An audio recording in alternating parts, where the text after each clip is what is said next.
Bonjour à tous. Donc cette semaine, je vais vous présenter du vibroculteur, la reprise des labours qui ont été faits il y a maintenant un petit peu plus de 2 mois. Donc je vous présente tout ça, vous allez avoir quelques images de drone. Premier passage, et je vais faire le deuxième dans la foulée en laissant sécher 2 journées entre les 2 passages. Voilà, allez, je vous présente tout ça dans la vidéo, à tout de suite.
Bon, deuxième journée là où je passe, donc j'ai laissé sécher une journée et là je repasse au même endroit, mais en me décalant par contre de 4,50 m la demi-largeur de l'outil pour que les traces du tracteur, les pneus, aillent recouvrir et rappuyer toute la surface du sol. Autre changement que j'ai fait, c'est que j'ai remis mon peigne un petit peu plus agressif pour pouvoir écrêter un petit peu les traces du vibroculteur. Donc comme vous le voyez, donc là on a encore quelques mottes. Mais ces mottes là, quand elles vont prendre le sec encore toute la semaine, elles vont se casser et vous voyez, elles se cassent très facilement à la main. Donc on va évoluer encore un peu là-dessus, je vais vous refaire des images au drone et vous allez voir un petit peu la différence entre le premier et le deuxième passage. Allez, à tout de suite.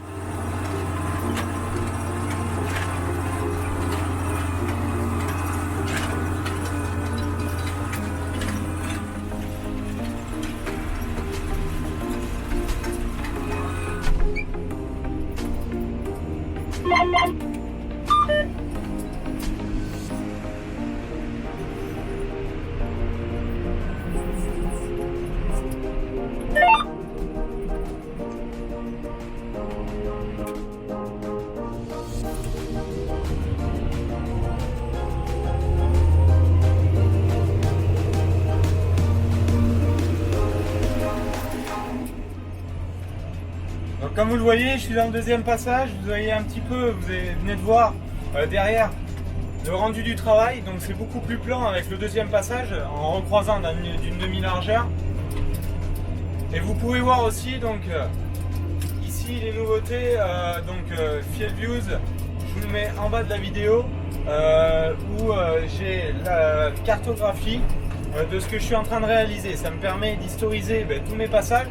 Et je peux aussi, comme ça, à l'aide de ça, voir en végétation après l'influence de mes passages de roue par exemple, comme ils sont répertoriés sur la console.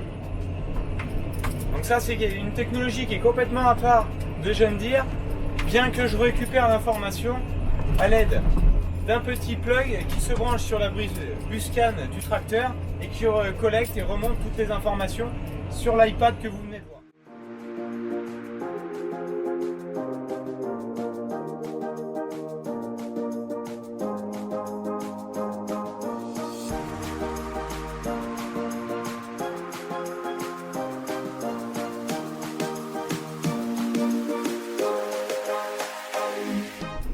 Vous voyez sur l'iPad, on paramètre le tracteur, donc l'outil que l'on a derrière, le tracteur, et il récupère les informations de débit de chantier et localise tous les passages. Comme vous voyez ici, là j'ai 2 passages que je loupe, que je vais reboucher après.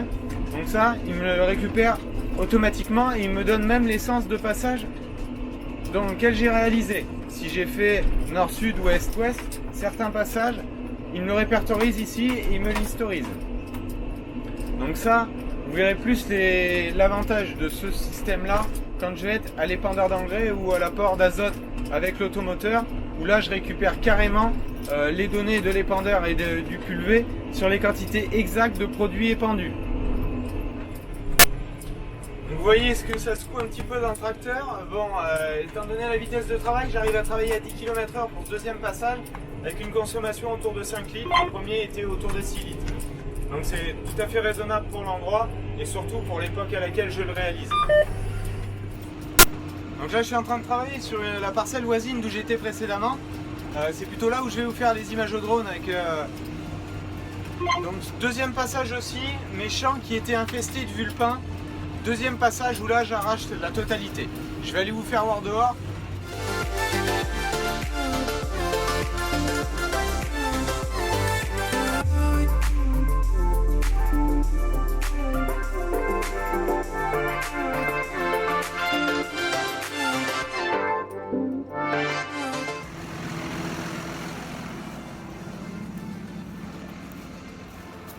Donc là, comme vous le voyez, au premier tour, ça a fait des mottes comme ça.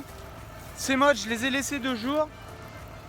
Et vous voyez que la terre commence à s'affiner. Et quand ça passe dans le vibroculteur une deuxième fois,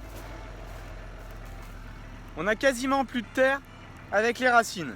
Donc là, les 3-4 jours qu'on va avoir de beau temps justement derrière vont finir de faire sécher tous ces vulpins et ces raies-gras. Ce qui fait un bon désherbage mécanique en plus de la préparation de sol. Donc là vous voyez 2 passages, ici c'est déjà fait, 2 coups et ici un seul. Vous voyez en fait ce que je fais, je recroise, parce que ici j'avais une trace de roue du tracteur. Et ces vulpins là, sous les traces de roue, c'est juste pour qu'ils soient arrachés.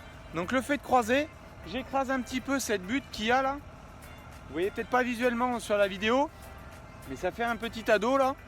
Donc le tracteur passe dessus et justement derrière les anciennes traces de roue, le vibroculteur travaille plus profond. Donc voilà. Allez, je vais vous faire voir un petit peu aussi au drone comment ça travaille. Bon, bien sûr, 6 serres jumelées, 800 grammes à peu près dans chaque roue. Et le vibroculteur avec le rouleau, le peigne toujours sur le même réglage plutôt agressif pour finir de tirer un peu toutes ces mauvaises herbes. Allez, on reprend.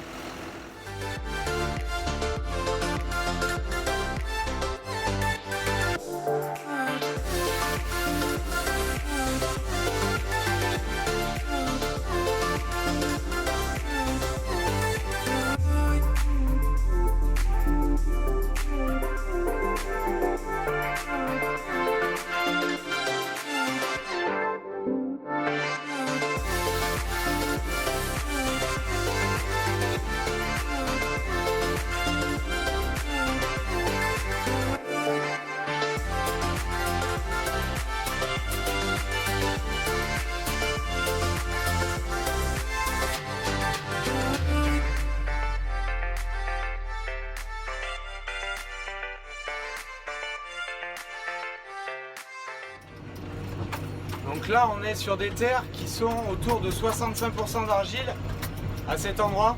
Donc c'est aussi pour ça qu'il faut travailler avec le sec, céder du temps quand les conditions en plus le permettent cette année pour pouvoir faire ce désherbage mécanique, mais aussi d'avoir le meilleur émiettement. Maintenant les plus grosses mottes qui risquent d'avoir font 5-6 cm de diamètre, les plus grosses. Donc elles vont sécher et quand elles vont prendre de l'eau, elles vont s'effriter. Donc cette parcelle là où je suis tout de suite, c'est une parcelle qui va en maïs. Et la parcelle où j'étais précédemment sur le labour, ça va en tournesol. Donc ici, en itinéraire technique, c'est là qu'il y avait eu le gros passage de Carat laissé avec le Fendt 1050.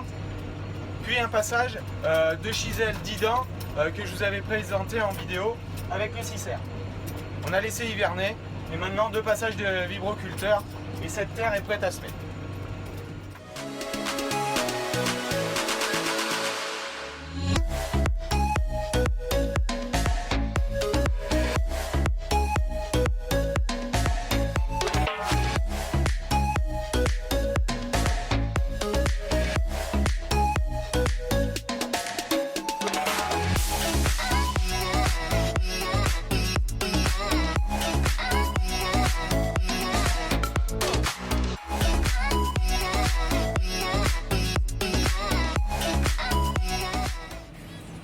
Donc voilà sur l'écran ce que je vous disais sur Field Views, ça permet de localiser les passages dans quel sens je les ai faits.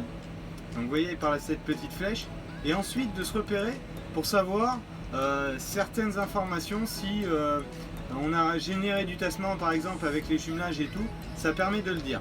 On peut aussi, donc vous voyez là, voir des informations concernant le tracteur, la consommation de carburant, vitesse GPS, le compteur d'hectares qu'on a depuis qu'on a mis à 0, la vitesse, le régime moteur et la charge moteur qu'on demande à l'instant T.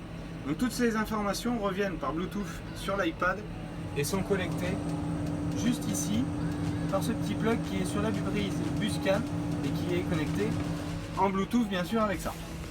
Donc voilà.